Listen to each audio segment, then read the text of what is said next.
Nah, Bapak dan Ibu, materi peternakan sebelumnya jarang saya sampaikan. Nah, di PTBS ini ada materi apa? Ada dua produk ya.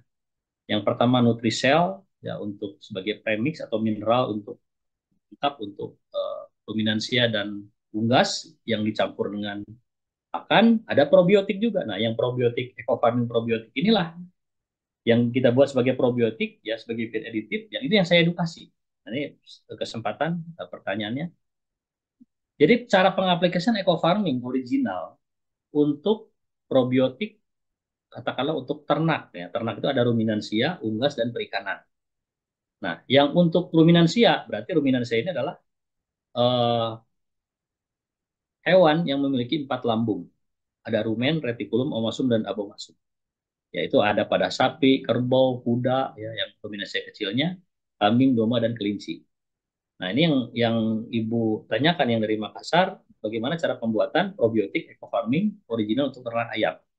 Nah, ternak ayam pun atau unggas itu dibagi, ada yang untuk pedaging dan untuk petelur, ya. Kalau pedaging, cara ngitungnya lebih mudah ya, simpel. Jadi umur produksi satu periode perawatan ayam pedaging atau boiler itu biasanya 30 hari. Nah, jadi caranya mudah.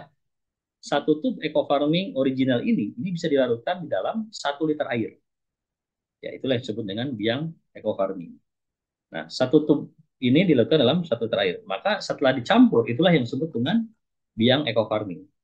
Nah, dibutuhkan 7 mililiter air, 7 mililiter di dalam 1 liter air. Itu pengenceran dosisnya. Ya. Jadi kalau dosis bobot per volumenya tadi ya, kalau yang original berarti 30 gram di dalam 1000 mililiter air. Nah, itu dosis bobot per volume. Dosis biangnya berarti 7 mili di dalam 1 liter air. Jadi, Ibu yang bertanya tadi 7 mili dalam 1 liter air minum.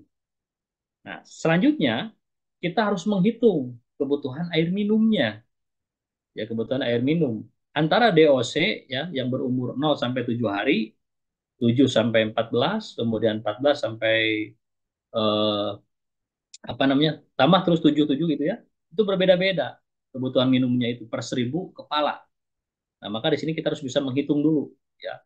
Jadi kita harus bisa menghitung kebutuhan air minumnya dulu ya. Jadi misalkan ada yang namanya eh, populasi ayam pedaging atau ayam boiler 1000 kepala. Nah, ini kalau di setiap training saya lebih cenderung ini ya, menyampaikan istilah kepala bukan ekor gitu ya. Nah, jadi ada 1000 kepala. Nah, dibutuhkan ya itu kebutuhan air minumnya itu berbeda-beda ya. Maka di sini untuk tahap pertama itu dibutuhkan larutan eco farmingnya 5 mili di umur 0 sampai 7 hari. Nah, setelah itu sampai 28 hari dibutuhkan sekitar 7 mili. Nah, cuman kan kita kebutuhan air minum ini kan berbeda-beda ya. Dari fase apa namanya?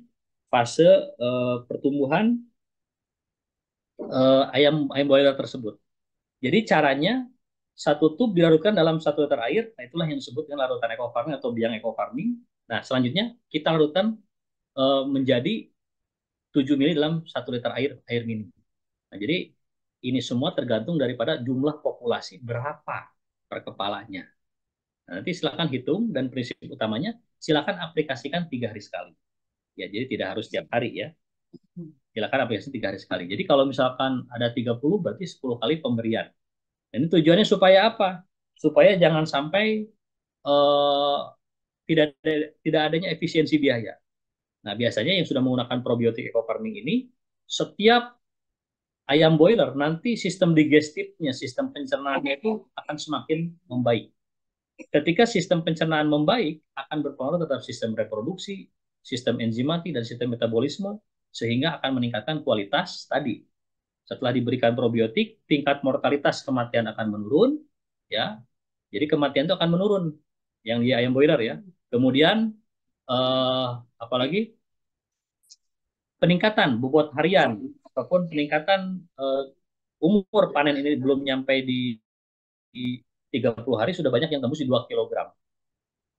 Itu biasanya yang sudah kita buktikan ya. Jadi silakan yang penting dihitung dulu ya kebutuhan air minumnya ya, jangan sampai nah ini ya contohnya ya. Umur 0 sampai 7 hari itu dibutuhkan 50 liter per 1000 kepala. Agak buram ya. Saya lepas dulu. Dibutuhkan 0 sampai 7 hari itu 50 liter per 1000 kepala ayam boiler ya. Kemudian 8 sampai 14 dibutuhkan 100 liter per 1000 kepala. Kemudian 15 sampai 21 150 liter per 1000 kepala, dan 22 sampai 28 hari umur ya 200 liter per 1000 kepala. Ini kita harus hitung ya, untuk mendapatkan kebutuhan eco farmingnya kita harus bisa menghitung populasi ayam tersebut dan menghitung kebutuhan air minumnya setiap kepala ayam tadi ya. Nah, jadi itu yang ditanyakan. Kalau ayam petelur ya tadi, kalau ayam petelur per 1000 kepalanya bisa 200 ya, 200 liter per 1000 kepala. Berarti sekitar 200 miliar ya.